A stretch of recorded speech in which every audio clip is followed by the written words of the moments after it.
A lot of people have hobbies. Hobbies are interesting things that people like to do in their spare time. My father has a hobby. He has a model railroad set that he put together. A tiny electric train runs through make-believe villages and travels through tunnels and over mountains. My father also enjoys sailing. He has a real sailboat that he takes us out on. He is teaching me how to sail. I like to collect things. I collect comic books, stamps, and coins. I trade comic books with some of my friends, and sometimes I buy comic books at stores. Some of the very old comic books are worth a lot of money. I have stamps from all over the world. Whenever any of my friends get a letter from a faraway place, they save the stamps for me. I have stamps from England, Japan, Australia, and even Russia. I use a magnifying glass to look at the stamps, and I keep them in a special album. I don't have too many coins yet, but I have a very old dime from Canada, and I have a coin with a hole in it from Africa.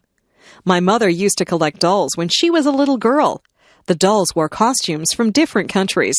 My friend John's hobby is painting. He does oil painting. He has even sold some of his paintings. He is a good artist. My friend Linda sews. She has made clothes for herself and some of her friends. Maybe Linda will be a fashion designer when she gets older. Sometimes people's hobbies lead them into their careers. Christmas. In December, Christmas comes. We get a holiday from school, and our parents get a few days off from work. Our family gets ready for Christmas by decorating the house.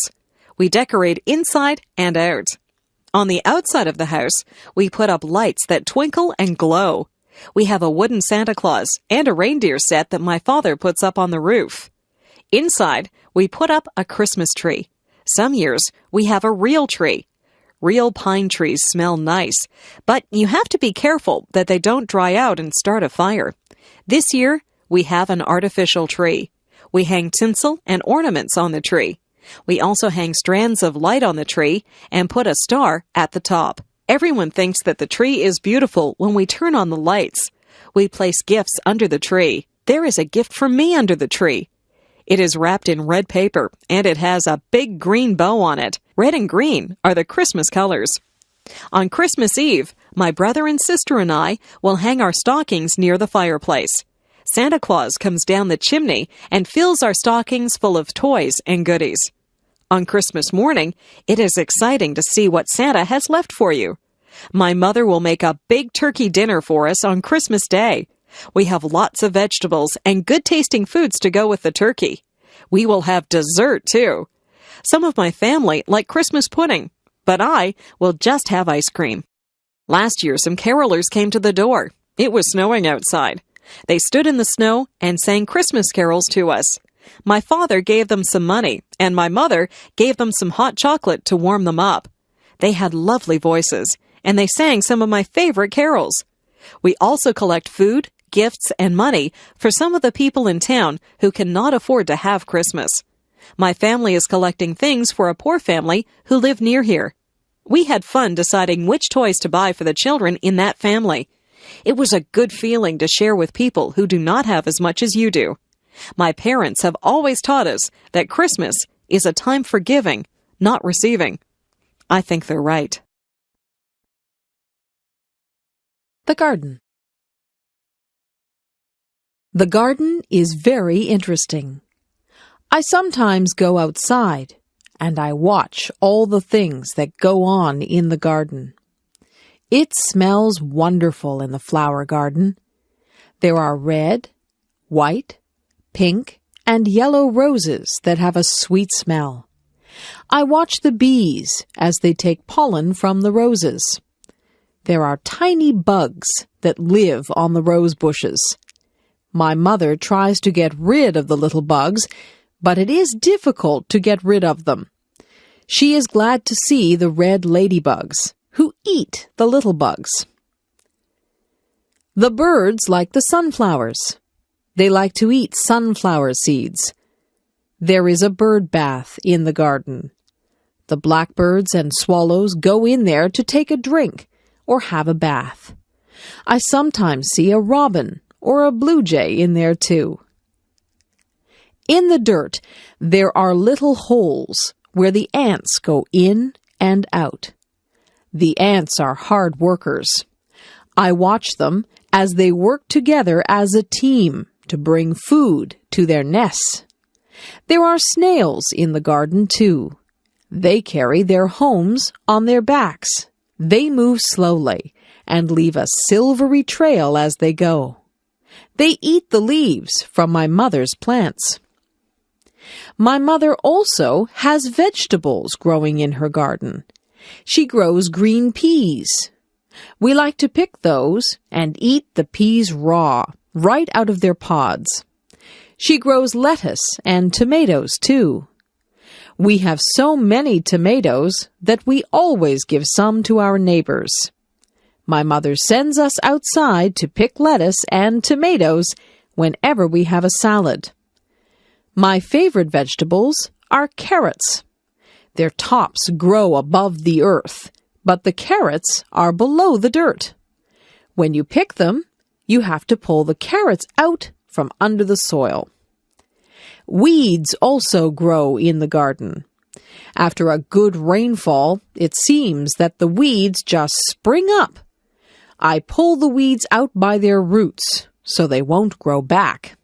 Weeds choke the good plants, so we don't want them in our garden. Gardening is a good hobby. You get fresh air, sunshine, and exercise. You even get beautiful, colorful flowers and nice fresh food. The pet store. On Saturday, my parents took us to the pet store. They had everything that you would need if you had a pet. They had dog food, collars, and leashes for dogs. They had treats to give your dog and brushes to brush your dog. For cats, they had food, toys, and litter boxes. For birds, they had seed and cages. There was a section for fish. They had fish in big tanks and little bowls. In the big tanks, there were colorful fish swimming around. The girl who worked there said that they were tropical fish. There were goldfish in the smaller fish bowls. I saw the girl get a goldfish out with a little net. She sold it to a boy who said he had another goldfish at home. There was a very large cage with a parrot in it. I walked up to the cage, and the parrot said hello. I was surprised that the parrot could talk. It could say a few things. It said, "I love you," "Pretty bird," and "Bye-bye." I told my mother that I would like a parrot, but she said that parrots need a lot of care and attention. At the back of the store, there were some puppies. They seemed glad to see me. I stuck my hand into the cage, and one of them licked my hand. They were very lively. They were running around and chasing their own tails. In the next cage, there were 2 kittens. One of them was playing with a toy, and the other one was asleep. The kittens were very small. The one that was sleeping was curled up into a ball. I couldn't even see her face. I didn't want to leave the pet store. I was wishing that I could take all of the animals home with me. My first day of school. I remember my first day of school. I was excited, but I was afraid. I held my mother's hand as we walked to the school. When we got near the school, I wouldn't let her hold my hand anymore. I didn't want to look like a baby. We got to the school. The school looked very big and frightening. There were children outside on the playground. They all looked very big. I looked at them, and some of them looked at me. I felt very small. My mother and I went into the school and found the kindergarten room. There were children in there. Most of them were the same size as me. My mother spoke to the kindergarten teacher. The teacher was very nice. She said my name, and she introduced me to some of the other children. I already knew some of the children because they lived near me. I began to play with some of the things that were in the classroom. There were toy trucks, coloring books, and even a dollhouse. I soon forgot to be scared, and I began to play with the other children. I didn't even notice that my mother had left the room. In school, we sang songs, played some games, and listened as the teacher read us a story. I had a lot of fun on my first day of school. I even drew a picture of my teacher. I took the picture home, and my mother put it on the refrigerator. I like school. It is a good place to meet new friends and learn all about the world.